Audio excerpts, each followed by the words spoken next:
Watch today on My Refuge. How a Marine found peace raising goats in the Appalachians.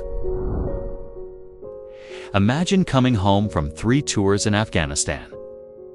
Your body is covered in scars, your mind still trapped in a war that never really ended.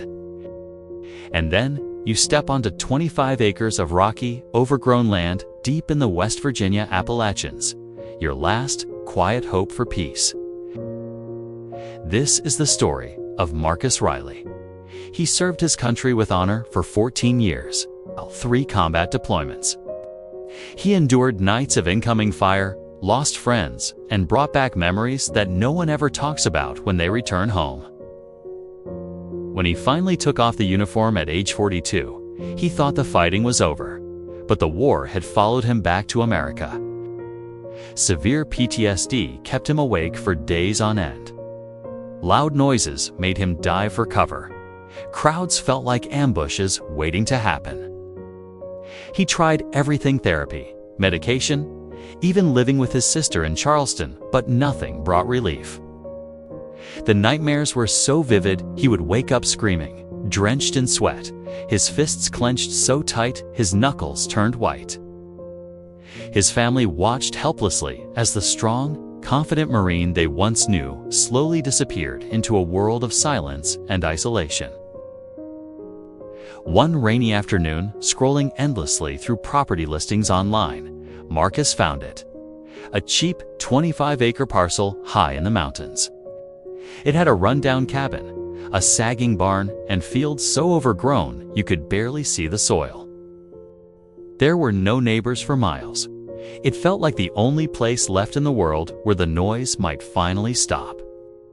He drained every last dollar from his disability savings and signed the papers that same week, without a second thought. The first morning he arrived, a thick, cold fog hung low between the trees, clinging to the mountainside. Marcus stood on the creaky porch of the old cabin, a single duffel bag at his feet, and just stared out at the wild, untamed land. The silence was overwhelming, almost too loud. There were no orders to follow, no explosions, no chaos. Just the sound of the wind moving through the pines and the distant rush of a rocky creek. For the first time in years, he felt his lungs filled with a full, deep breath. But then, a branch snapped in the woods. Instantly, his training took over.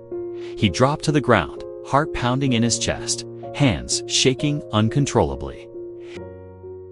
He stayed there for what felt like an eternity, his face pressed into the cold, damp mud, whispering to himself over and over again, "You're home. You're home now."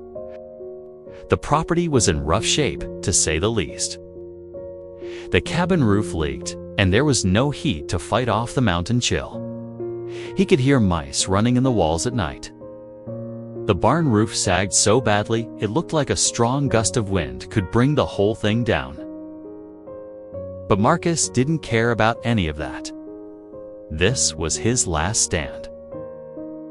If he couldn't find peace here, in this secluded corner of the world, he didn't know where else he could possibly look. The nights were the hardest. He would sit on that rickety porch with a bottle of whiskey, staring into the impenetrable darkness of the mountains, replaying every patrol, every firefight, every loss. The guilt was a physical weight, crushing him. He felt like he had failed his brothers overseas and was now failing himself here at home. Every dawn, without fail, Marcus would pull on his boots and walk the property, sinking into the mud, the cold mountain air biting at his face. He'd make his way to the edge of the creek, watching the water rush over the stones, and ask the same painful question again and again. How do I leave the war behind when it's still fighting inside me? He thought he had found the one place on earth that might offer him a sliver of peace, a place to heal, to rebuild. But what Marcus didn't know was that the mountain had its own trials, its own way of testing a man's spirit. even this quiet mountain refuge seemed determined to break him completely. The night the world ended for Marcus, it began with a storm. Not a storm of bullets and fire like the ones he knew in the Hindu Kush, but a storm of wind and rain that rattled the bones of his remote Appalachian cabin. He'd come here to escape, to find silence, but the thunder sounded just like mortar fire. He woke up screaming, drenched in sweat, his heart hammering against his ribs, a frantic drumbeat of terror. In that moment, he wasn't in a forgotten cabin on a lonely mountain. He was back there, in the dust and chaos, the ghosts of his fallen brothers whispering in the wind. He grabbed the rifle he kept by his bed, a cold, familiar weight in his hands, and wedged himself into a corner of the dark room. For 3 hours, as the storm raged outside, he sat there, rocking back and forth, a prisoner of his own mind. When the first sliver of gray dawn pierced the darkness, he caught his reflection in a shard of a broken mirror. The face staring back was a stranger's hollowed out, haunted, a man he didn't recognize and didn't want to be. The war hadn't ended when he came home. It had just followed him here, into this last refuge. The next morning, the air was crisp and clean, washed new by the storm, but Marcus felt heavy. Still shaking from the night's ordeal, he forced himself outside, needing to walk, needing to feel the solid ground beneath his feet. As he trudged through the overgrown pasture, something small and white caught his eye. A tiny newborn goat lying in the cold mud beside its mother, who lay still and lifeless. The kid was barely breathing, its small body ice cold, its eyes only half open. It was the last living thing left from the previous owner, a fragile flicker of life on the verge of being extinguished. And in that moment, something inside Marcus shifted. A fierce protective instinct he thought had been buried overseas surged to the surface. He couldn't save his brothers. He couldn't save the man in the mirror. But this tiny, helpless creature, maybe, just maybe, he could save this one small life. He gently scooped up the shivering goat, wrapping it in his own jacket, its tiny body a faint warmth against his chest. He carried it back to the cabin, his mission clear. For the next 48 hours, the world outside ceased to exist. His focus narrowed to this one task. He rigged a makeshift bottle from an old plastic water bottle and the finger of a work glove. He piled blankets around the kid, using his own body heat to fight off the chill. He named her Hope. With every weak bleat, with every drop of milk she managed to swallow. Marcus felt a flicker of something returning to him, a piece of his own spirit coming back from the dead. He stayed awake, watching over her, his own nightmares held at bay by her fragile fight for life. On the third night, a miracle. Hope, on wobbly, uncertain legs, stood up. She took a few clumsy steps and then nuzzled her soft head against his hand. And Marcus, the soldier who had walled off his heart with stone and silence, sat on the dusty cabin floor and wept. Not for the men he'd lost, not for the man he'd become, but tears of relief, of connection, the first real tears he'd shed since returning home. That single orphaned goat wasn't just saved. She was a savior. Hope became the anchor that tethered Marcus to the present. He took the last of his savings, drove into the small town at the foot of the mountain, and returned, not with supplies for himself, but with 5 more goats. His solitary refuge was suddenly filled with new life, new demands. He found purpose in the rhythm of their needs. He patched the old barn roof with scrap wood, his hands busy, his mind focused. Morning started at dawn, not with the jolt of a nightmare, but with the gentle bleating of hungry goats. He learned their quirks, their personalities. He talked to them, his voice rough from disuse, telling them stories he couldn't tell anyone else.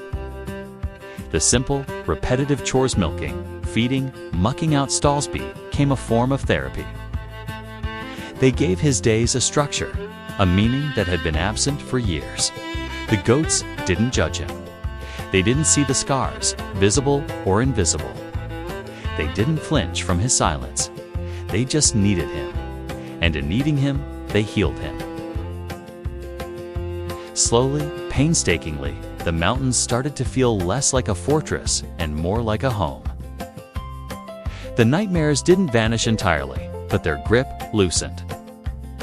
He started sleeping through the night, a small victory that felt monumental.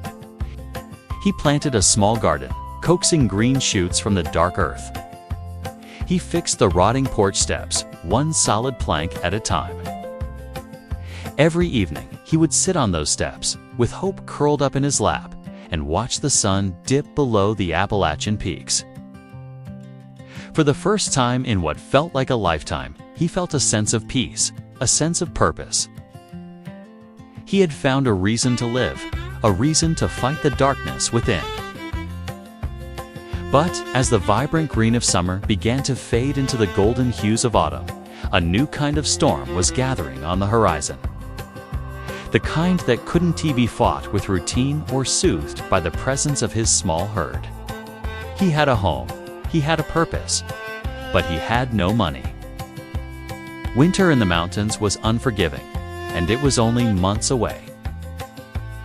Marcus had saved hope, and in doing so, had saved himself. But now, the question that loomed larger than any mountain peak was, how was he going to survive? His greatest battle wasn't behind him. It was just beginning. Spring arrived like a soft promise whispered to the mountains. The first does went into labor under the roof of the barn that Marcus had spent weeks repairing with his own hands. He stayed up through the long night, kneeling in the fresh straw, his strong hands now cradling tiny wobbly kids instead of carrying the weight of old memories from faraway deserts. The soft bleats of the newborns filled the cool air, mixing with the gentle sound of the rocky creek nearby and the sweet scent of pine needles after the rain. For the first time in many years, the heavy pressure that had lived in his chest for so long began to feel just a little lighter. Each small life that arrived seemed to bring a piece of calm with it. Season after season, the little herd grew stronger and bigger. Marcus learned every goat's personality, which one was shy and stayed close to its mother, which one was bold and loved to climb the rocky outcrops, which one always came running when he whistled softly at feeding time. The old barn, once dark and sagging with years of neglect, now stood tall and proud with fresh red paint that glowed warm in the morning sun. The overgrown pastures turned lush and green under his careful care. Marcus began walking the steep hills at dawn, his boots soft on the dew-covered grass, hazel eyes no longer scanning for danger, but simply taking in the beauty of the mist rising from the valley below. The nightmares that used to wake him in cold sweat became fewer and farther between. In their place came the steady healing rhythm of farm life, the quiet sound of Stoff, while milking at sunrise, moving the herd to fresh grazing spots along the creek. Sitting on the weathered porch in the evening with a hot cup of coffee, watching the fireflies dance in the warm summer air. Today, 5 years after that first uncertain spring, the 25-gur property deep in the West Virginia hills is alive with quiet purpose once again. On weekends, a few guests from nearby towns and even other veterans who heard about the place come to help feed the goats, learn how to make fresh cheese from the morning milk, or simply sit by the clear rocky creek and breathe deeply for the first time in months. Marcus has become a quiet, steady guide for those who carry wounds that cannot be seen, showing them, without many words, that healing often arrives one gentle step at a time. one soft bleat, one peaceful sunrise at a time. The man who once carried the invisible weight of 3 tours in Afghanistan now carries bales of sweet hay, and playful baby goats with the same steady hands, but with a heart that has finally found its way home. His shoulders are still strong, yet they no longer carry the burden alone. If this story touched something deep inside your own heart, I'd be truly grateful if you tapped the like button. It helps these real, honest stories of quiet courage and second chances reach more people who need them. And when you feel ready, subscribing and turning on notifications means you will never miss the next tale of the refuges we discover on the land. If the spirit moves you, I'd love to read your thoughts in the comments. What does refuge mean to you? Is it a quiet piece of land you dream about? The sound of animals waking in the morning? A slower pace of life away from the noise? Or simply that beautiful feeling of finally coming home to yourself? We read every single comment, and they matter more than you know. Sharing this video with someone who might be carrying their own heavy burden right now, that would be the kindest thing of all. Thank you from the bottom of our hearts for spending this time with Marcus and his goats in the Appalachian hills. Until next time, may you find your own refuge, wherever it may be quietly waiting for you.